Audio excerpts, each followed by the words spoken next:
Hi, I'm Chris. This is Finding God at Work.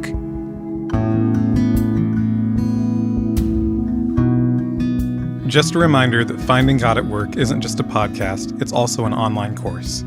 Check it out at findinggodatwork.org. Our current series is A Mysterious Business, bringing ministry and marketplace wisdom together. And today is an interview episode. We've got a special guest, Tim Kuhl, founder and CEO of Smart Church Solutions. Thank you for being with us, Tim. Oh, my pleasure, Chris. Thanks for having me. So, Tim, let's just jump right in. What's the 2 or 3 minute version of how you started and now lead Smart Church Solutions? Yeah, so I'd spent majority of my adult career in construction, building church facilities around the country. And what I started to see was that churches got all excited about building the new shiny thing, but not so much on taking care of what God's entrusted to them. And I'd go into buildings that were 3, 4, 5 years old, and they looked like 10, 15, 20-year-old buildings. And so we had this conviction that we needed to help church understand that facility stewardship is meaning that everything on earth belongs to God, including our facilities.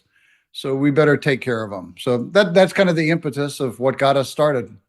That's great. That's great.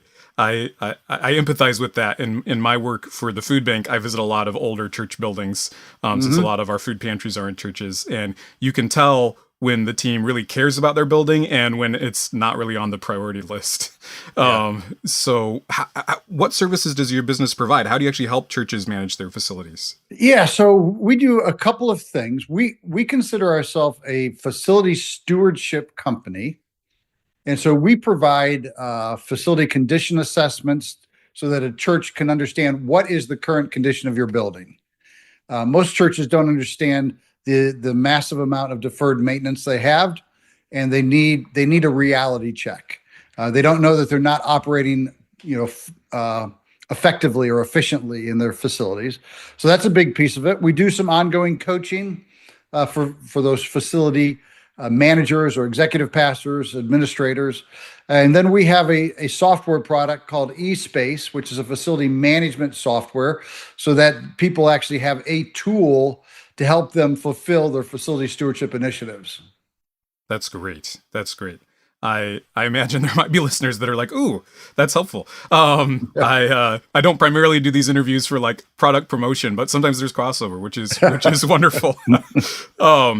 It strikes me in the podcast series so far, we've talked a lot about the idea of structure and structure versus substance, and you're literally helping churches care for their physical structure so that they can do the work of God. That's so significant.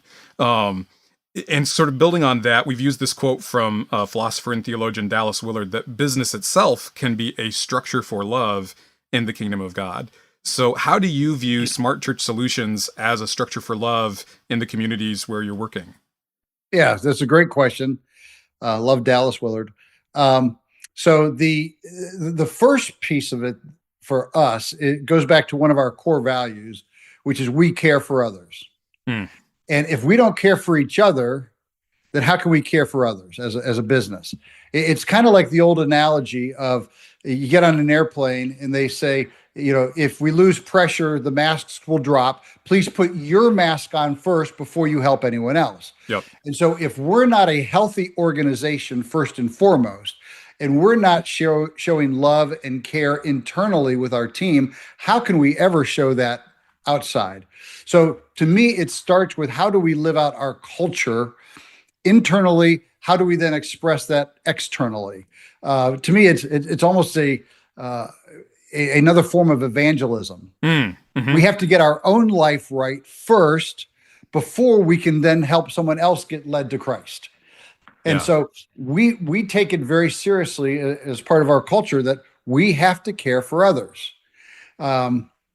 It's just, to me, it's just a mandate. It's just something that we're going to live and die by. Yeah.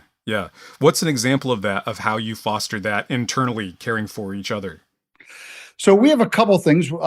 We have something that we call an AND program, and I can't tell you what the acronym stands for. But the philosophy behind it is that every time you heard Jesus talk about he saw the blind man and he had compassion and healed him Yeah. and he did something. And so we've actually started an internal care program for our team. So we have a team that will vet requests for assistance. Do they need marriage counseling? Do they need financial assistance? Do they have a loved one that passed away suddenly and now they need help with a funeral and whatnot? And do they need connected to a counselor or something else? So we have money set aside that team then says, okay, based on that request, does that fit our criteria? And can we bless that person to show that we care for them? Obviously, a more practical way that a business can show they care for their employees is they pay them a good wage. Right. Yeah. I mean, if you're facing financial difficulty because you're not earning enough in the first place, that's kind of the more obvious case. Yeah. Yeah. So you've been around church long enough, Chris. Churches constantly say, well, you need to go the extra mile, go the extra mile. Okay, that's fine, but how about the first mile? Yeah. And so, tell me what's more important to you when you go to a restroom at a church. Is it more important that they have mints there for you or that there's toilet paper in the stall? Let's not forget that first kind of thing that will help people know that they are cared for and they're loved. So paying a good wage, giving reasonable benefits, providing them a sense of security is important. So I'm a member of an organization called C12. Oh, yeah. Yeah. And I've been involved with them since 2006. So a long time. And one of their big philosophical points is called BAM, business as a ministry. Mm-hmm. And so if we view our business truly as a ministry and not just a profit center, and if we realize that we don't own the business, God does, and we're just a steward of it, it changes your perspective on how you treat your employees, how you treat the business, how you treat your customers. Yeah. Yeah. C12 has kind of indirectly helped Mission Central. I'm not a member, but a couple of my kind of mentors in this faith and work world are members of our regional area here in the Chicago suburbs. And I know they've said very similar things, that kind of philosophy of how they do their business is really helpful. It kind of leads to the question of profits. Like, businesses have to make money to do what they do. So, but obviously, if you're thinking about loving other people, serving other people, it's deeper than the bottom line. So how do you think about the relationship between profits and purpose as you lead your business? Yeah. So from a profit perspective, I view profit the same way I view gasoline for my vehicle. I'm not going anywhere without gas in my car. And our business isn't going anywhere with some profit to be made. But I did not buy the car to buy gas. It is the necessary component to make it go. And so I see profit the same way. Profit is the fuel that allows us to continue to pay a really good wage and to pay bonuses and to pay, our people that way. It also is the item that allows us to do more R&D research and allows us to expand our products and provide better services for our customers. For us as a company, we do a couple other things then. We actually have a profit sharing plan for our employees. So that allows them to benefit from collectively pulling together to try to help build profit. Then on top of that, Chris, we have a generosity fund. And we give money away to places like Mission Central. And so we've picked about a half a dozen ministries and organizations around the country, a little heavier here in the Southeast U.S. because that's where we're based. But our goal is to provide basically a 10% post-tax on our profit, which is in essence providing a tithe. Right, you're tithing as a business. Yeah. And so last year we had a goal to give away $80,000, and we actually gave away $110,000. Wow. We helped a food bank in a very poor county of North Carolina buy a refrigerated box truck. That makes a huge difference. And I speak as an insider. Refrigerated box trucks are like lifeblood for smaller pantries. That's wonderful. And this year, the director of that called me up and said, "Hey, a bunch of our volunteers are getting older. We're going to have to buy an electronic hand truck." Yes. And so my wife immediately had a check sent to them out of that fund to cover it. It wasn't, it was less than $3,000. Yeah. But still, for them, they give everything away. The executive director and his wife don't even take a salary Yeah. from this organization. That's And so, wonderful. it is a way for us to provide generosity, because I feel that God has called it upon us as a business that does make a profit, that we need to be generous with what he's entrusted to us. Yeah. Yeah. A while back for the ministry, I did a blog series about monastic wisdom for the marketplace. And I looked at like the vow of poverty that certain monastic orders take. Mm-hmm. And the idea that what that's really about is freedom from possessiveness, freedom from attachment. Like, this is mine, and this, what you own owns you. And it strikes me that like having that attitude of, hey, what is our profit feeding into? It's not just feeding into my pocketbook. It's feeding into generosity. It's feeding into profit sharing for my employees. You're having an open-handed posture. You're not saying I need to keep all the profit for myself. You're saying, how can this feed other kingdom work? So yeah, absolutely. That's really beautiful. Yeah. I was thinking when you mentioned deferred maintenance, right? Yep. I'd have to do like the etymological study, but my hunch is that the phrase deferred maintenance was something that a business person came up with, not that a pastor came up with, right? Absolutely. It feels like a business concept, right? And yet obviously it's relevant for the church. So either with that or with other things, what are business ideas that have helped you as you serve churches or in your own life in the church? Yeah. So, we're members of some secular, I'll call it secular, although if we really want to unpeel it, everything is sacred. Right. But if we want to say non-church related organizations that specialize in facility management, deferred maintenance is one of the largest impactors of facility health. Yeah. We've done probably somewhere between 40 and 50 million square feet of church facility assessments. And we know that all the churches that have deferred maintenance, that's 100% of them, that there's two empirical reasons why they have deferred maintenance. And it all boils down to the term deferred. One, they don't budget for it appropriately, so they don't have the money to take care of it. And number two, they don't staff appropriately. And so they end up deferring those maintenance costs. And we know that deferred maintenance left unchecked will cost 4, 5, 10 times the cost of what it would cost today to fix it. Yeah, it's like the ounce of prevention thing, just like with health. Yeah. Well, you're not old enough, but if you remember in the 70s, for those that may be listening, the Fram oil filter commercial, pay me now or pay me later. I can pay an $8 oil filter, or I can pay you $4,000 for a new engine. Yep. Your choice kind of thing. And same thing applies to our buildings.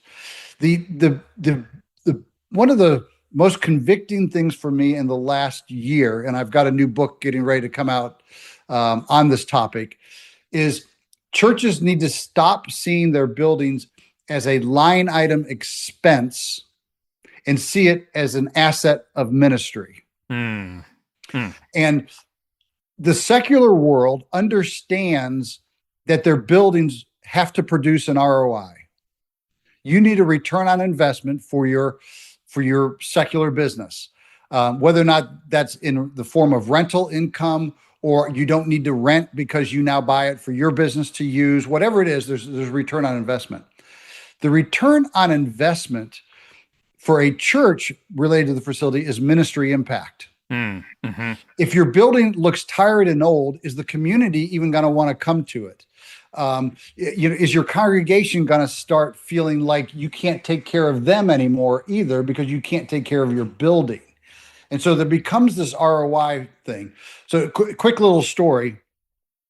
2 miles from me down the road is the largest grossing Chick-fil-A in the Carolinas. Okay. Been here for over 25 years. Well, about 2 years ago, I drove by and the building was bulldozed. Wow. I'm like, what? So I reached out to the operator who we knew. Our kids had gone to school together. And he goes, yeah, we tore it down because it doesn't do business the way we do business today. It did not have the double drive-through. The kitchen was structured like it was 25 years ago, which wasn't the most efficient way to run the kitchen. The dining room was different, and so on and so forth. And he goes, yeah, it just made better sense to tear it down and build what we need because it'll be more efficient. We'll actually make more profits long term. Well, churches rarely will tear down their building to build a new one. That's generally not the case. But Yeah. what we have found is churches need to go through a process every so often, maybe every 3 to 5 years, to determine how do we want to do ministry today, and how is our building telling us we have to do ministry? Mm. Because it was Winston Churchill that Churchill said that we shape our buildings and thereafter they shape us. Hmm. And so we do ministry in 2026 the way our buildings tell us to.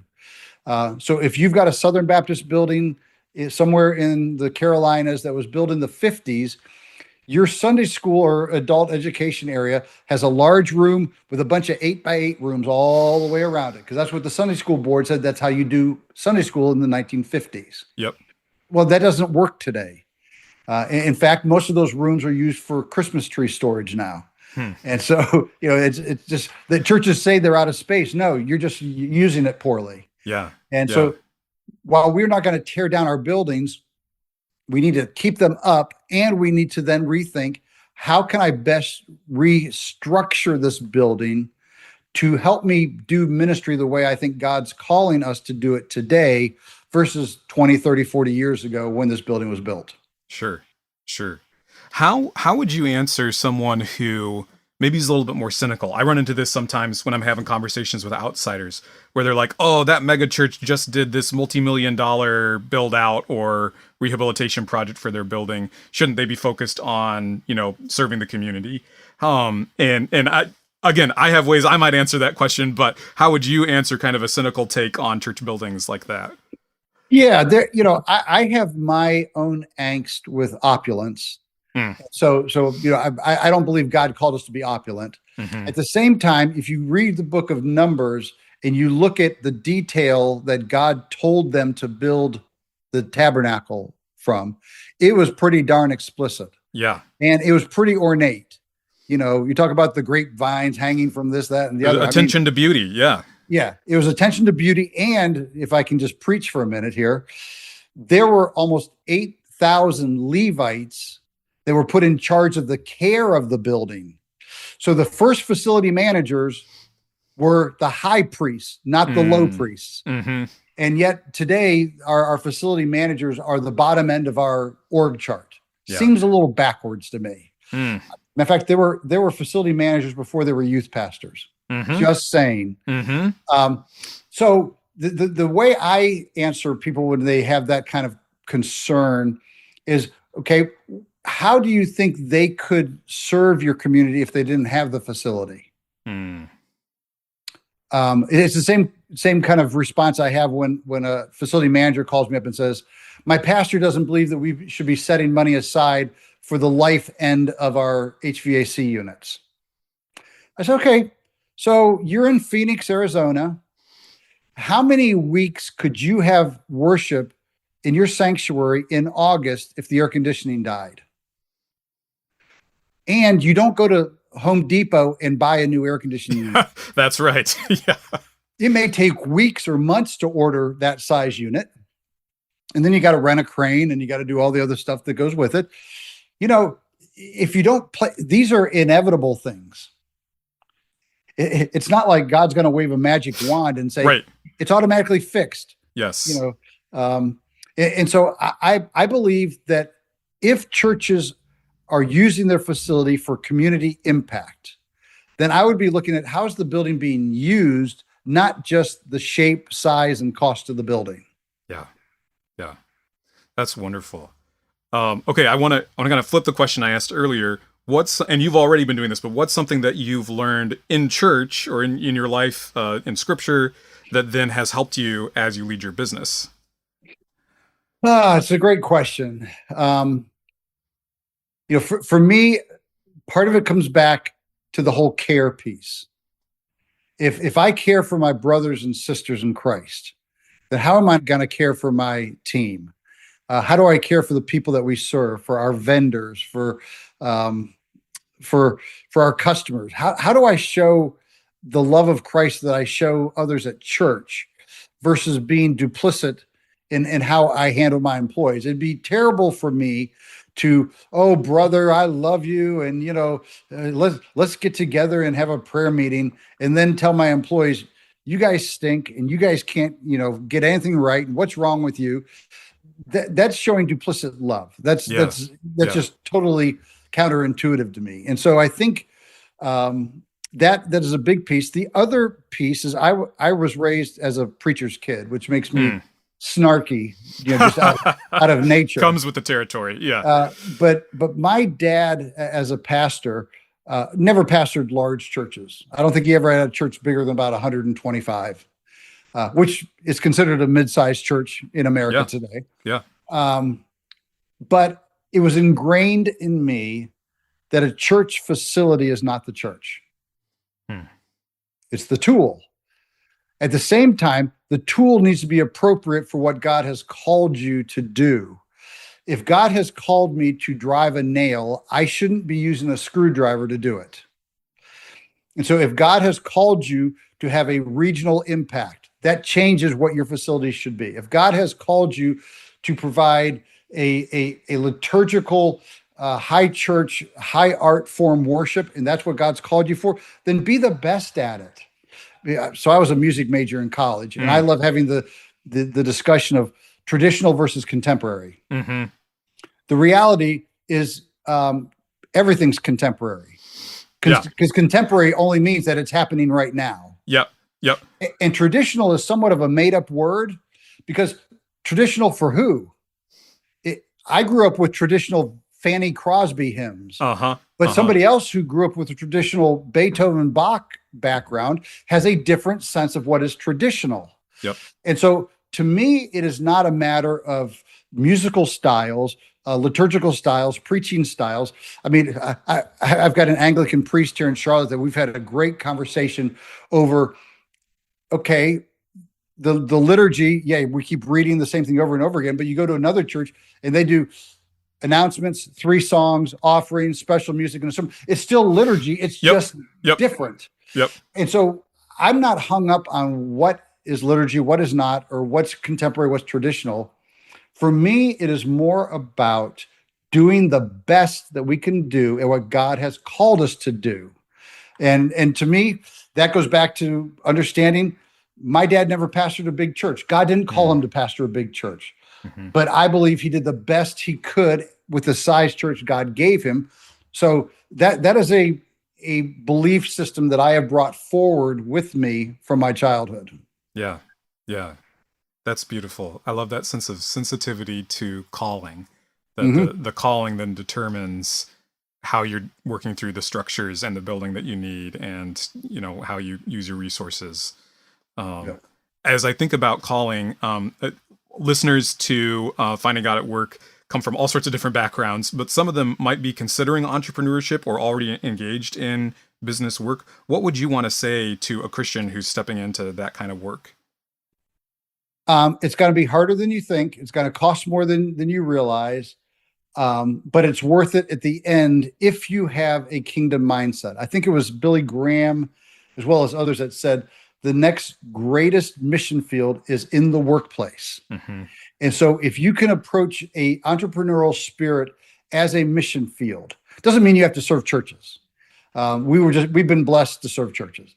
But if I was selling widgets to people on a street corner, can I do it in a way that is honoring God?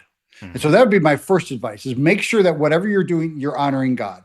Think through your why. I love Simon Sinek's book, Start With Why. Mm-hmm. Most church people even understand, what and how, but they don't understand why. And so understand your why, and then make sure that when you're thinking entrepreneurialism, you're not thinking in terms of, hey, I'm actually kind of good at this as being your primary thing. Because I think it's Seth Godin that said, if you can't figure out a way to make a living at it, it's only a hobby. Mm-hmm. Mm-hmm. And so, being a music major, I had wanted to go into music, and my dad gave me sage advice. He said, son, find a way to let music be your ministry and go find a real job. Yeah. Yeah. To me, understand the costs. You build a tower, you count the costs ahead of time. Yeah. Understand the costs. Understand what your business model is, and then determine, is there even a market for my product? Mm-hmm. You may love baking pies, but is there a market for people to buy pies at a rate that it can actually make a living for you? If not, then, take pies to your neighbors and your friends and whoever else. Yeah. And there can be beauty in that too. Sometimes the Absolutely. thing that stays a hobby, it doesn't become your day job. And so there's a way that there's joy there in a different way. Yep. I wish we could keep going, but I think we're getting to the end of our time here. Tim, would you be willing to just pray for our listeners kind of with all the things we've talked about? Yes, absolutely. So God, I just want to thank you for this time. God, I would pray that you would anoint this recording as it goes out. God, that it would touch the ears and the hearts of the listener. God, that somehow or another you would be glorified in the words that Chris and I have shared today. And God, for those who are considering entrepreneurialism, for those who are in the middle of trying to evaluate how to make their businesses a ministry, or God, for those who are in ministry that are thinking through how can they bring best practices from a business perspective, God, I pray that you provide them wisdom, you bring them guidance, and God, that you would enlighten their minds and their hearts. And God, thank you for this time again. God, we love you. Amen. Amen. Thanks for listening. Finding God at Work is a production of Mission Central, a ministry based in Aurora, Illinois, dedicated to forming Christians for mission in everyday life. You can subscribe to the podcast wherever you listen to this episode to get 10 minutes of teaching on faith and work every Thursday. To get resources to go deeper with each podcast series, read our blog, and get info about upcoming courses on faith in the workplace, go to our website, missioncentral.church.